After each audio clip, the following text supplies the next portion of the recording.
Indian equities, Indian markets have seen a rip-roaring rally from the lows of COVID, and even 2021 has proven to be extremely beneficial as far as holders of Indian equities are concerned. Now, amidst this rally, what we've seen is that Indian markets have managed to overtake most of the emerging market peers, and has in fact outperformed many of the markets worldwide while this particular rally has been going on. Now, at this point of time, while the overall macro environment continues to remain quite benign, especially in terms of interest rates, a lot of brokerages have actually gone ahead and amidst Q2 earnings season, as well as taking into account some of the inflationary pressures, especially that has gone ahead and reared its head again. A lot of brokerages at this point of time looking at the relative outperformance, looking at worries to earnings, and looking at inflation have decided to go ahead and tactically shift their overweight stance from India. Some of the brokerages have downgraded their ratings on India. A lot of other brokerages at this point of time are advising their clients to go ahead and book profits in Indian equity markets. They believe outperformance from this point on could be quite tough as far as the markets are concerned.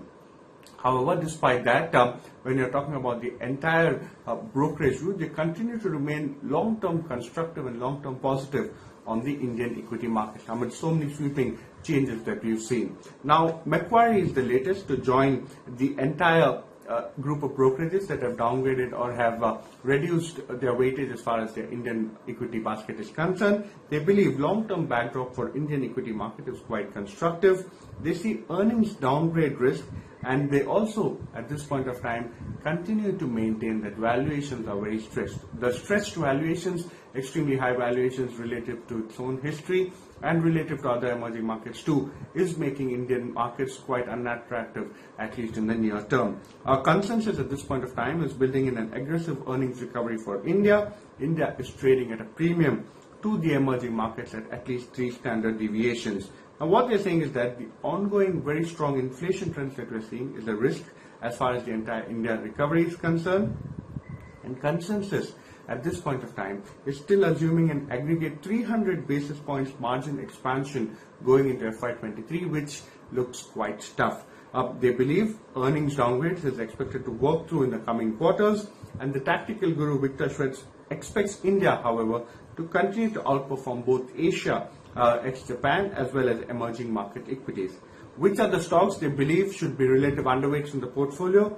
United Spirits, Reliance Industries, Tata Power, Eicher Motors, Axis Bank, Gujarat Gas, and Mindtree. On the other hand, the alternative buys that they indicate are Bharti Airtel, HPCL, Asian Paints, NTPC, TVS Motors, ICICI Bank, GAIL India, and Infosys. So these are the stocks that are the tactical overweights and underweights as per the Macquarie report that's coming.